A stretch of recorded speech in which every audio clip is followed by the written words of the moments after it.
Hey Hello, team. hello everyone. Hi, everyone. Hello, everyone. God, Sarah, I love the way you sound. It was like so professional. Hello. That's just my voice. I have a radio voice, I think.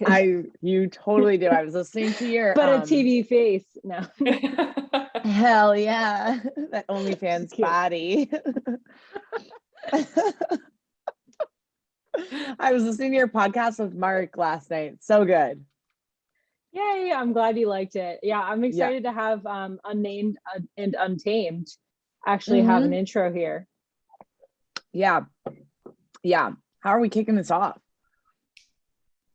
Well, so you guys listening, so we wanted to kind of have a bit of a flow to the podcast. So this month, these next couple episodes are going to be kind of about just periods, the menstrual cycle in general. We have, some guests lined up that we want to talk to about this. And, obviously this is something that, as women, like we're, I guess by default passionate about, but as coaches as well, it's something, we talk about with our clients, all the time. It's a big biofeedback marker, but we also realize as coaches and for ourselves personally, there's so much that women don't know or aren't told about our own bodies.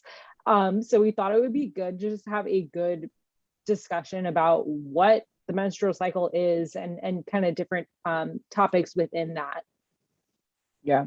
I think one of the things too is like everyone's period is so unique, and it really hit me like when I was with some girlfriends over the weekend, and everyone was talking about like their period, and one was like, oh, mine's so painful, and one was like, I barely get mine, and like another one was like, oh, I have no issues. And each person has like a very individual way of which their hormones fluctuate during the time, if they have a cycle at all. And it's, we maybe have been dealing with like symptoms like our whole life. So for us, that's like a normal period, but in reality, it's not a normal period. And it's actually something that we could maybe, if they're super painful or you're dealing with chronic issues with it, that could be addressed with lifestyle and or helping your body detoxify not necessarily the wrong balance of hormones. Yeah. I think that, a lot of people, might be hunting for like the perfect cycle. Especially when we hear about, numbers, and we hear that, you should have a 28-day cycle. That's just a range, and that's something we have to take into consideration, that, I think the ideal is to have a cycle that is obviously not brutally painful.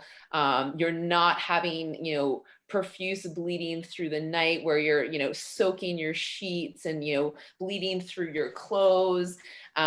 These are all things that you do need to take in consideration when it comes to as far as the flow of your cycle, but then how long your cycle is. So we always talk about a 28-day cycle, but it's going to depend on how old somebody is. And again, the individual themselves, a quote normal cycle could be anywhere from 21 to 35 days, or even if you're younger. So again, maybe more like teenager, it could be 45 days, because that follicular phase is going to be even longer, as things are maturing. And so that's where the individual really comes into play. And that's where don't necessarily chase what the Joneses are after. That, if your cycle is 35 days, well, hey, that might be normal for you. And that's great. It really depends on you and all those things, when it comes to those, we say PMS. I mean, it's not a dirty word, premenstrual symptoms, like, or syndrome. It can be so many things, but again, it's just your symptoms of your cycle, if you have any. But that's one thing I did want to say is, make sure we're not just chasing, that 28-day number, that we do want to, look at our flow, look at things like cervical mucus, all those things, do matter too. Yeah, absolutely. I think, one of the things we kind of want to do with, I guess, this first episode is explain, how your period should look in different phases, right? And so we can start out with saying like the follicular phase, like let's just say like day 1 of bleeding for your first 1 to 7 to 10ish to 14 to 20 days. Your first basically section of from when you first bleed to when you ovulate is considered your follicular phase. And through that process, your FSH, which is a follicle stimulating hormone, so your pituitary, we talked about, you know, the messaging systems inside of your body, that pituitary sends a message to your follicle stimulating hormone that it needs to get ready to prepare to drop an egg.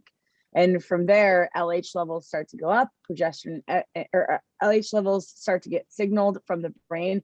And progesterone and estrogen are normally kind of like at a mid-level during that time, or a little bit on like the lower range of where they will kind of go up to. Then typically what happens is those drop off, and then that spikes a message to the brain to drop an egg and begin the process of kind of like ovulation. And I don't know if one of you guys wants to kind of take over ovulation, or Mary, you want to take over ovulation process? So with ovulation, when she was saying about that follicle is releasing the egg. So just understand that during that time when she was talking about the FSH almost, this was a great description. It acts like a whip, and that's something I will never forget. I love that. But yeah, so the FSH is almost like whipping the follicles to kind of nurture that process. And just remember that it's not just one follicle that's been released. I've read that it's anywhere between, you know, someone says 4 to 6, other one says 6 to 8, someone said 6 to 10. And it just depends on which one is going to be kind of win the race of maturity. And that's the winner of, quote, ovulation, which is where that follicle essentially kind of opens, allows the egg to come out. And that is when the end of the fallopian tube has essentially swollen, and extends out and grasps onto that winning egg. Now, what's really fucking cool, like this to me is the most badass shit ever. So right before ovulation, or again, it does depend, but we make cervical mucus when estrogen rises. This is the cool shit. Okay. I'm just gonna say this: ovulation. I'll talk about it, and I am the winner. Definitely my favorite phase. Because definitely my favorite phase. Ovulation, when estrogen rises right before ovulation, which triggers LH. So we have to have estrogen. We got to have that peak. We're gonna have cervical mucus, which we can talk about later. But that's cervical mucus. So when you think that it's the guy's sperm that really is like the winning ticket, fuck that shit. That sperm is nothing without us, just saying, because we in our cervical mucus is what grabs that sperm and allows it, transports it, because it's not strong enough without us, just saying. We take it, again, us doing the work here. We've already produced the goddamn egg. Sorry, I don't know if I'm supposed to say GD.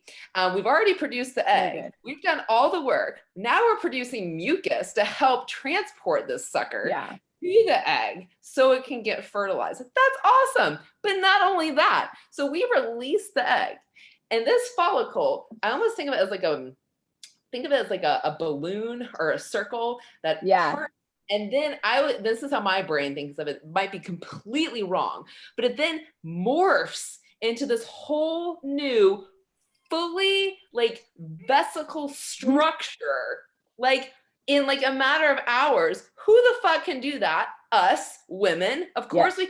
We make a gland, a whole new gland, while we're transporting semen. Like, we're so badass. And then that whole new gland, that is the mother. This is what is so important, because this, kids, is what produces progesterone. You can have a bleed, but that does not mean you've ovulated. Ovulation is how we are producing progesterone. And then obviously if the egg is not fertilized, then again, that will discard and we will have our cycle. Now, if it is fertilized, then hence progesterone will hang around a little longer, and then we will start producing it elsewhere during pregnancy. And then if it's not, we enter the luteal phase. Right. And I think someone said forget who, it might have been Lara Bryden, that, you know, the ovulation, that is like the main event of the menstrual cycle. Like that is it, right? And then, you know, if you know, because that's the purpose, right? Like to get pregnant, like that's what you need, right? The egg. But if it's not fertilized, then you enter your luteal phase, right? Which is where, you know, your progesterone levels are going to, you know, rise and peak. And then, you know, there's a crash, and that's where we get like the PMS, right? Like those changes in hormones in that luteal phase. And then the end of the luteal phase would be the start of your period, which is day 1 of the cycle itself. And then it continues. Yeah. Yeah. That can be the hard part, I think, is when we do have these, because I understand the hormones, you know, estrogen, it's not as if it's on or off. It is with us. It's just kind of either gearing up or lowering down, but it should never be rock bottom 0, right? Yeah. Yeah. And those fluctuations that can be really hard for a lot of women, because during that follicular phase, that's when and we can talk about this more, but that is when, you know, we should have a little bit more energy, a little bit more zest, because Yeah, you know, things are much more leveled out. yeah, it's more again, we should be able to feel stronger even. And this is once after kind of the period has happened. Some people, you know, that may even start as soon as they have their actual first day bleed, because remember, all of this is happening at the same time. So it's not as if you just have during your luteal phase, everything else is like taking a smoke break. Like your body, for sure, everything's still happening. And so during that follicular phase, a lot of people can feel really great as when estrogen, you know, again, is lower but starting to rise. We can start feeling that energy. We can start feeling the water retention and things like that going down.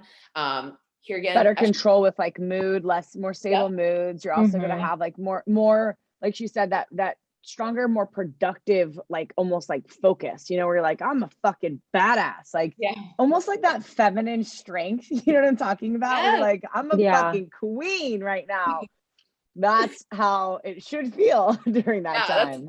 These are ideals. This is how it should feel. Many things can go wrong. Yeah. And again, in that rise in sex drive as well. So you'll start to see as that estrogen starts to creep up during the follicular phase, like you're a little bit more like, where is he or where is she? And like, how can I get them into me? Because your body is kind of preparing. It's like almost sending those hormones as things start to rise that you need to be, you know, making a baby, you know, it's like that urge where you're like, wow, I've had people be like, I just feel a little like, you know, I'll see it on check-ins, like, oh, I feel like, you know, libido is really high right now, you know, and then like a couple weeks later we're bleeding, and you can start to see those trends. And this is where like everybody is going to be a little bit different, because we're talking about the ideal. The ideal is to feel this. However, if estrogen is not balanced out with progesterone, that rise, that may feel like shit. That may feel awful. That might not, you might almost feel kind of even sluggish too much if it's, again, too much estrogen dominance, because you might be, you know, having issues with blood sugar regulation at that point. So when we're talking right now, we're talking about, you know, kind of ideals, but everyone's ideal is going to be a little bit different. Like we said, like someone's cycle can range from 21 to, like I said, 45 days, depending. But when that progesterone happens, that's that, you know, that's that yin. And so that is the calming. That's going to be, they both do support serotonin, but that is going to be supporting, you know, GABA, that is going to be supporting the serotonin. And so that's where, you know, here again, you might feel a little bit more calm. You might feel that sleep is a little bit better. You might here again, you might feel a little bit sluggish, depending on the extreme of it. But you do want, we obviously don't want a too high, and we don't want a too low.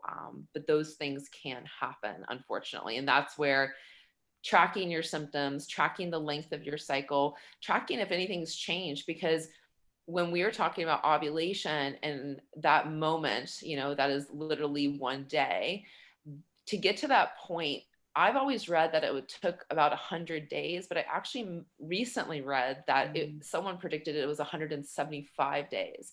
And so to get to that point of ovulation, and how that cycle is going to be.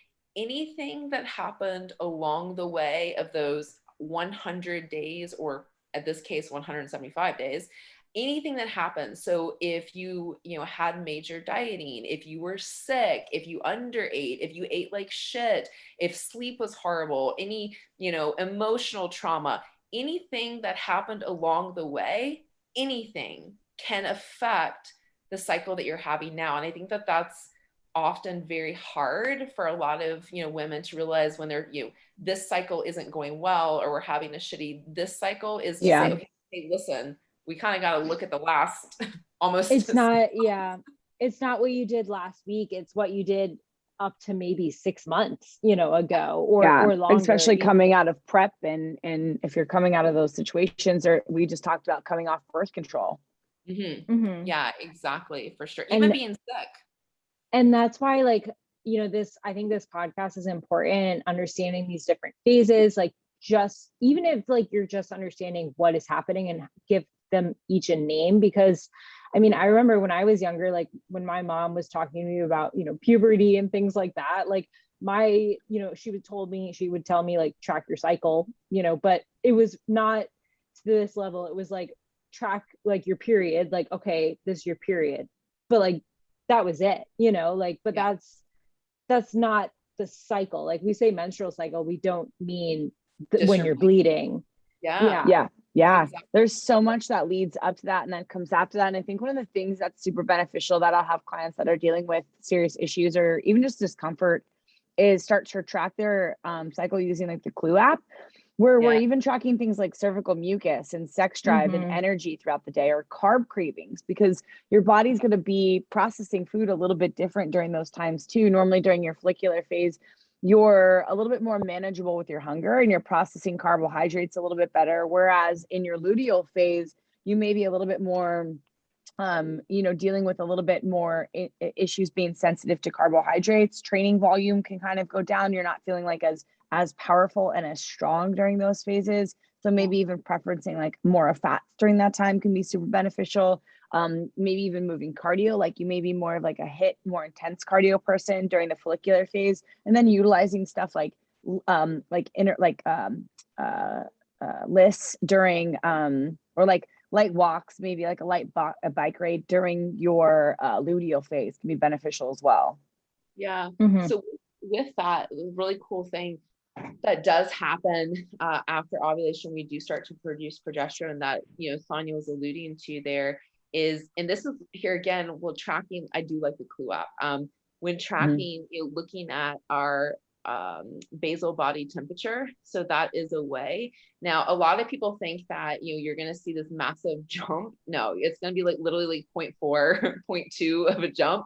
But to your body, again, just think about what's going on inside. That's pretty big. And so what happens is really cool is when progesterone goes up, our thyroid gets a lot of love. And so our basal body temperature, because remember what thyroid and all these things are responsible for, again, is we're going to have a body temperature rise, which is awesome. So think metabolism rise. Well, what else happens with metabolism? Well, technically, in an awesome world, your body, we're literally walking like machines. And so we could, I think they said, and again, this is an estimate, we could potentially, and I hate to say burn, but I'm going to say it, burn about 200 calories just by just being an awesome fucking badass woman during our luteal cycle. However, unfortunately, with that also raises hunger. And so a lot of people will tend to grab those higher carb, higher fat, snacky options because hunger is rising.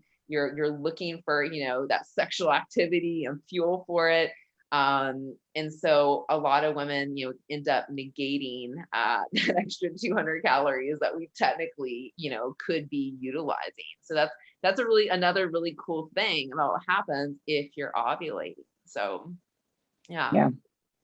And one thing I did want to mention that Sarah said too is when it comes to a lot of people think of your cycles when we're bleeding. Also remember, the length of your cycle is going to depend on the person. And a normal, quote, normal, I'm doing air quotes here, normal cycle could honestly be anywhere from 3 days, which, you know, for a lot of people would seem pretty short, but it could be 3 days. I've even heard 2, but I'll say 3 to 7 days. You know, anything beyond that, I'm going to say is going to be, you know, you are bleeding longer.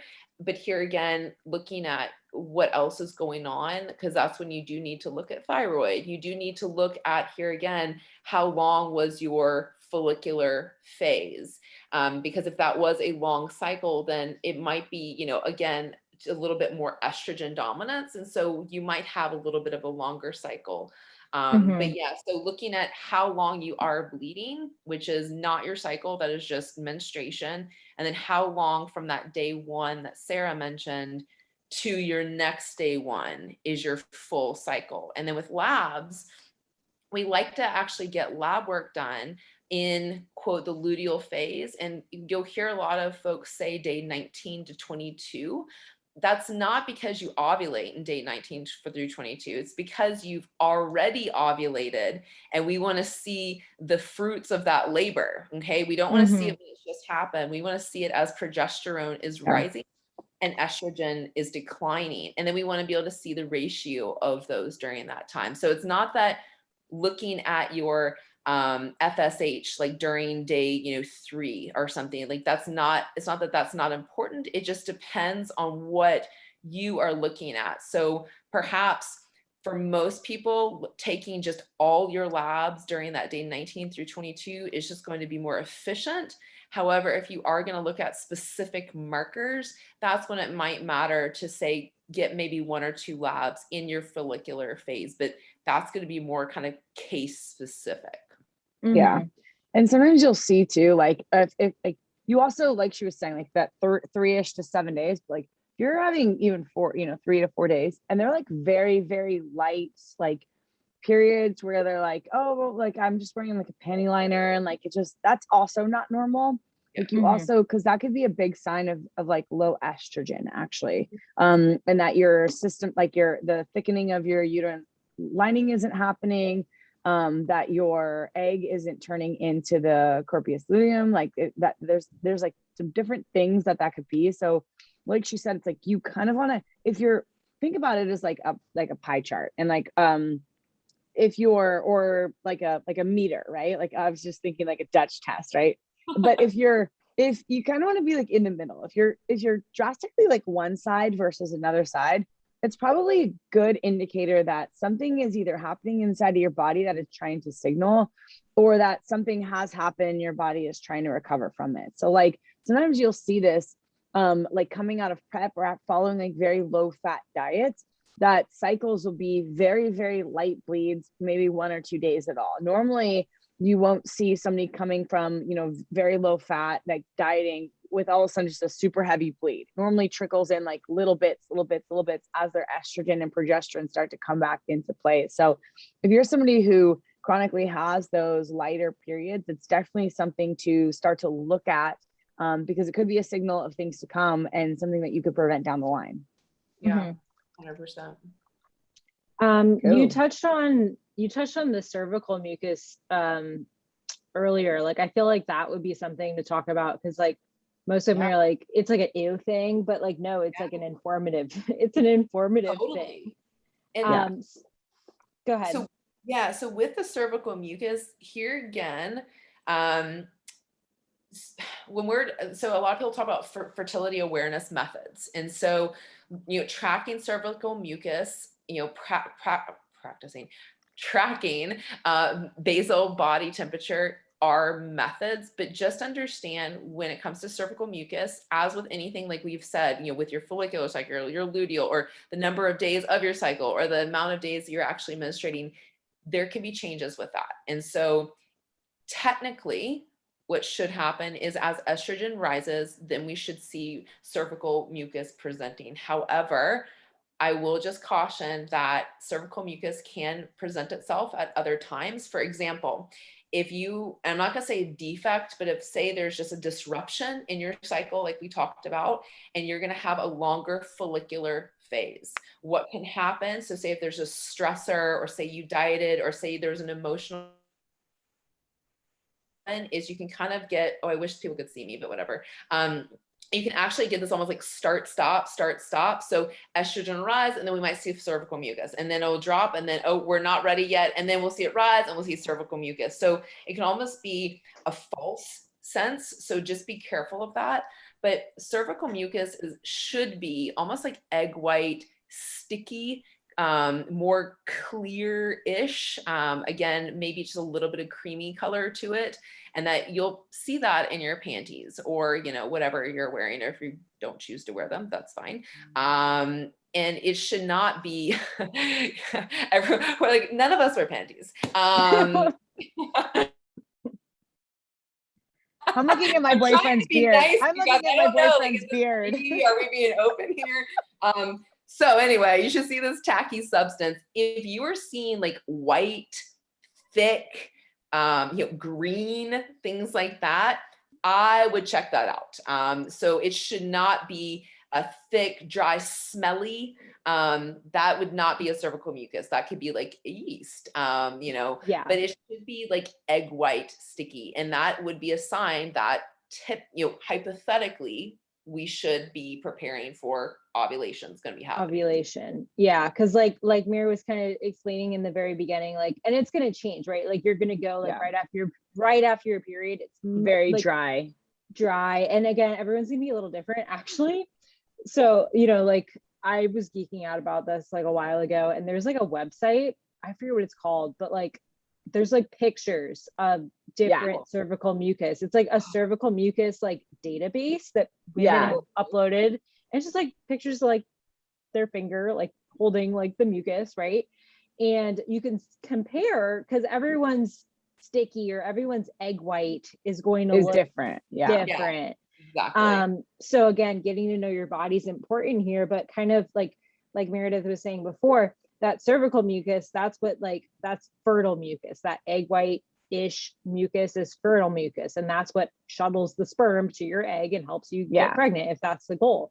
So if you have that and it's kind of lining up with other symptoms and other timelines, then you that's when you ovulated, right? And that's kind of like confirming that ovulation. Yeah. It normally goes like the dry phase, and then it becomes that like sticky, and then it's like creamier, it can be thick and white. So it's not always that you have like a yeast infection, it's off, because some people just will run more of like a cloudy, sticky whiteness.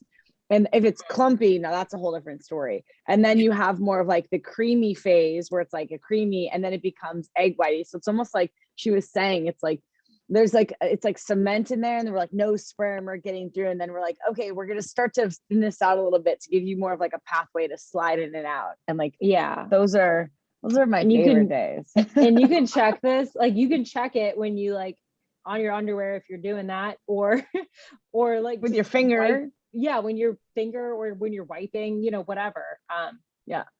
Just don't check it after you work out, because then it's going to be different. Yeah, that'll be a whole different game for sure. Yeah. And some people are naturally going to be like, again, this is another sign of like let's talk about WAP. Like it's another sign of like, some people just have issues like with vaginal dryness. And then again, that's a sign of low estrogen inside of the body as well. So if it's something that you're chronically dealing with, again, working with somebody or looking at some labs, if you're like, I'm not seeing any changes in the mucus, and maybe you're on birth control, like it's definitely something to start to look at, because if you're dealing with vaginal dryness, a lot of things can come down the line from that, like chronic UTIs, chronic yeast infections, pain during sex, and just that overall, like you want something to feel good and it doesn't feel good. It feels like dry and painful. Like that's not awesome. Like when you're trying to have sex, and if you're trying to get to the bottom of why that's happening, definitely looking at your hormones and possible birth control options would be, your first step there. Yeah. Well, I think that's what you pointed out as far as the vaginal dryness with the frequent like UTIs and frequent yeast infection.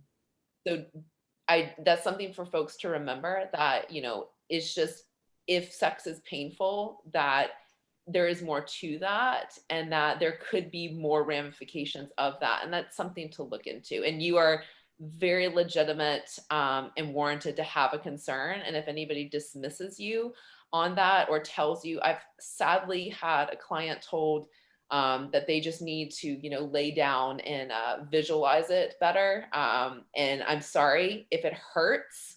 There's no amount of mind muscle connection that you're gonna. That's the God. dumbest shit I've ever heard. Yeah. That's just like, yeah.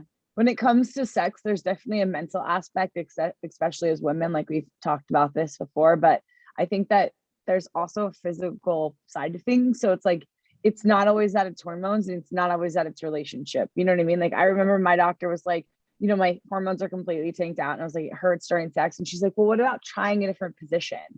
And I'm like, you know, like, I have zero desire. It's not about a position. It's like, it hurts. Like, it just doesn't, nothing, I don't want, it's not there. You know what I mean? It's like stuck in the dry phase. It sucks. Yeah. Nobody should have to go through that at all. Like Yeah. that's completely horrible. I've sadly heard, you know, I've even heard some clients told me that her doctor told her to just, you know, just go home and take your clothes off and lay on the bed and let your husband do the rest. And I'm just like, that's your solution? Like, isn't that like rape? Okay, sure. Just absolutely horrible. So, you know, I definitely think, you know, when it comes to the vaginal dryness thing, you know, definitely look into it. Obviously make sure that it is you know, not a partner thing, that, you know, there is a, you know, everything is good there, you know, emotionally Yeah. locked in with your partner. Because What I'll say is like, is if masturbation is also painful, you gotta something going on. Because normally masturbation, it's like we're by ourselves, we can relax, we don't feel the pressure, we're not like concerned about how our body looks or like anything else that's going on. We're just like with ourselves. And if that in itself is painful and you like, I've got no desire, that's normally a pretty good indication that like there's like some very serious stuff going on. And it's like, don't ignore it. Like, you could be living a way better quality of life with all of these things when it comes to your period, when it comes to your cervical mucus, when it comes to your sex drive. I think like as women, it's just kind of like, yeah, well, that's just the way it is after I had my kid or after this. And it's like, you're settling for less than you're worthy of, for sure. Yeah. And like we're saying, like, it's important to be tracking things and paying attention to that biofeedback. But then too, like, there's a point where you want to get blood work done, you know, to really kind of confirm and see what's going on, like under the hood. In general, are you guys suggesting people, like, if they just want to check like where hormones are at, are you looking at like day 21? Like, where are you looking? Anywhere, 19 to 21. Yeah. I'm Yeah. always go 22. But yeah, anywhere in there is when I would definitely suggest. Again, one more caveat to that on timing is they need to be done in the morning. Again, if you're going to do it, let's be efficient and let's get a full panel, which is most people who follow us, but no, that means everything. So CBC, CMP, we are looking at the full adrenals, full thyroid.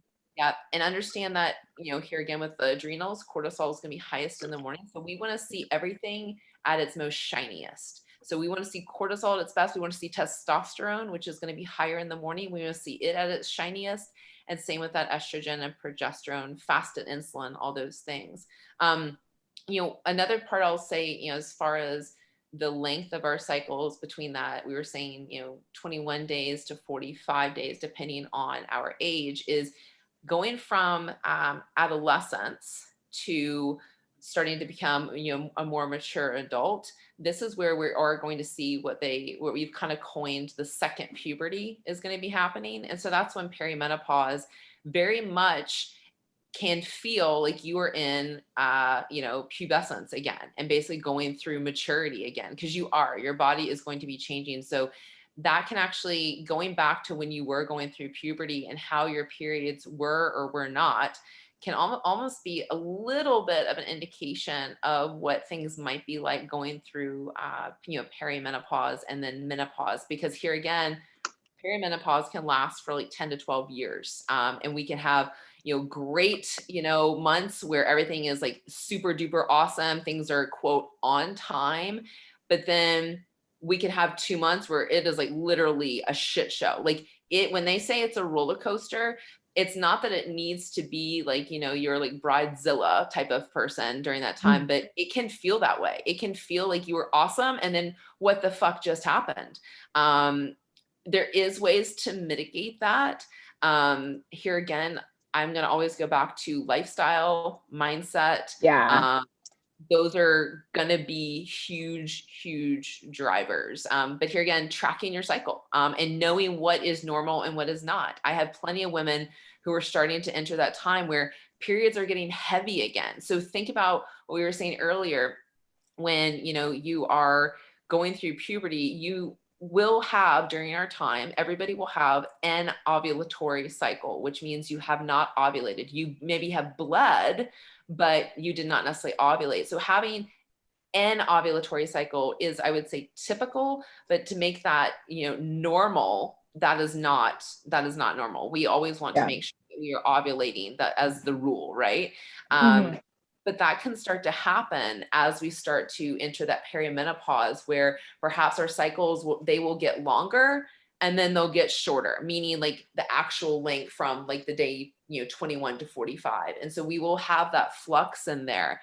And so it's something just to kind of consider for women as well, is that you will have that change, and how you enter that time is going to be really so important to what's going on in your life and how your stress management is. And that's going to be really huge to just kind of buckle down on things that make you happy and things that, you know, things that serve you, and start saying no to the things that don't. You know, as Sonia says, you know, the big fucks and little fucks, they are going to matter at this point.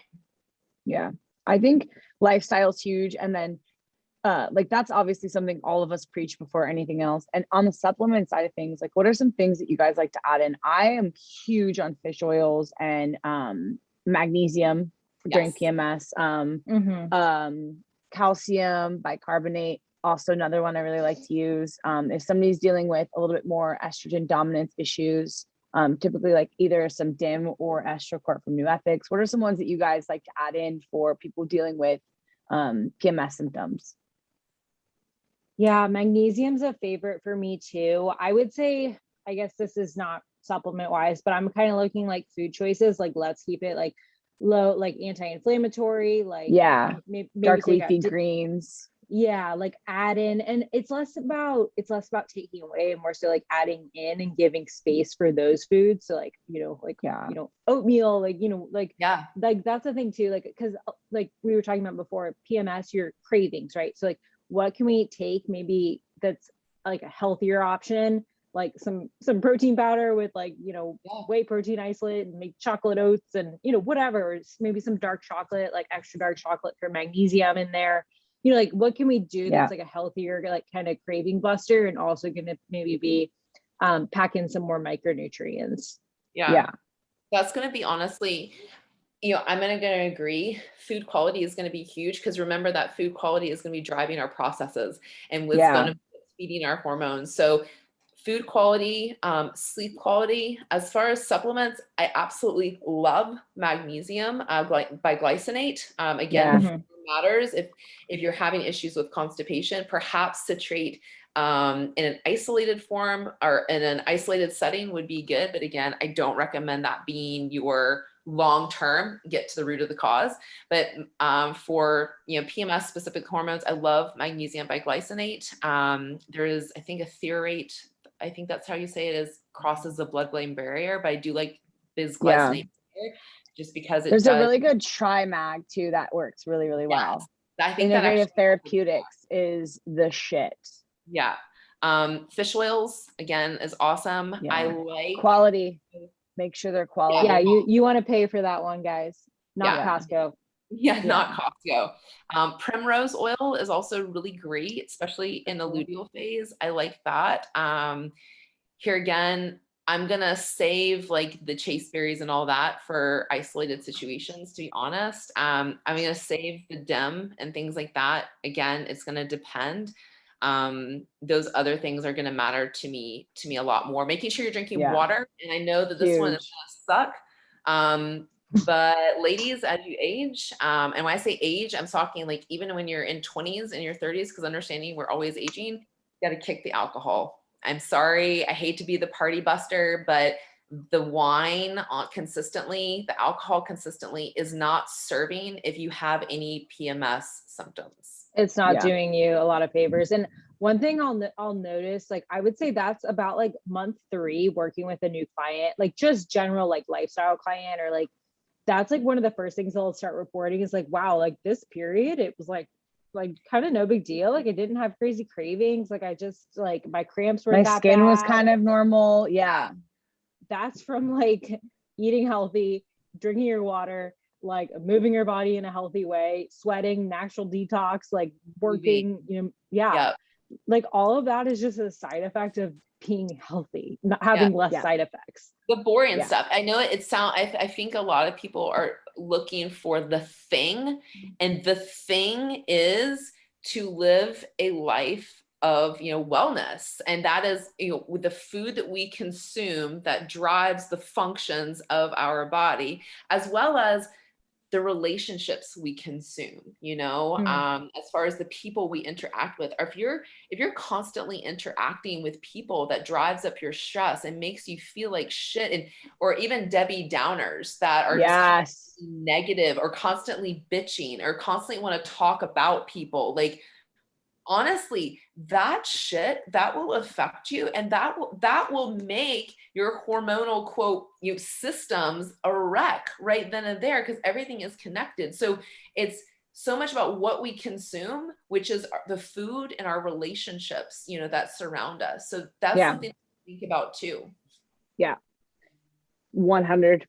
And that's, I mean, and that's often the hardest part, you know, is that stress management, that real stress management, setting those boundaries, making like lifestyle changes that might mean a lifestyle overhaul a little bit. Those audits are really, really, I like that. Yeah, the audits are, I think they're the kind of, my mom used to say, the coming to Jesus moments, you know? Yes. Yes. I love a good come to Jesus moment. And sometimes it's like, it's the catalyst for the biggest changes in our life. And I see that with my clients where they're like, wow, I feel so much better. And like my life has taken a drastic turn in the right direction. And I want to stay on this path. You know, it's just like, you know, when we say like education drives compliance, it's when we really start to know how things affect our body. And that means not just food or carbs or fats. That means toxic people and relationships and lack of boundaries. That when we start to really implement those, we see the biggest changes in our life. Yeah, it's that abundance mentality. I find that, I'm not saying fake it. You know, if you feel like shit and your PMS is bad and you don't feel good, I get it. We all get it. But there's a difference between, you know, dwelling in that, and dwelling in the negative or the bad, as opposed to saying, you know what, you know, I can make tomorrow better. I can do this better, or I can interact with this person that is going to make, you know, they make me feel good. They get me, they light me up. Those small audits really can carry over in so many ways. You know, especially hormonally. Find your tribe. Yeah, exactly. Well, guys, I think that we kind of wrapped that one really well. I know that we're gonna definitely dive into more areas, but this time we really wanted to be very good about staying on topic. And time, because we love to talk. To other things, so we are gonna dive into more hormonal pieces as we go. We have some awesome speakers coming on. We have some really awesome, unique stories that we are looking forward to sharing. And like the name of our podcast, you know, is Unnamed and Untamed. And we really want to start bringing you guys more knowledge, more education, and more empowerment as we go. So, yeah. For sure.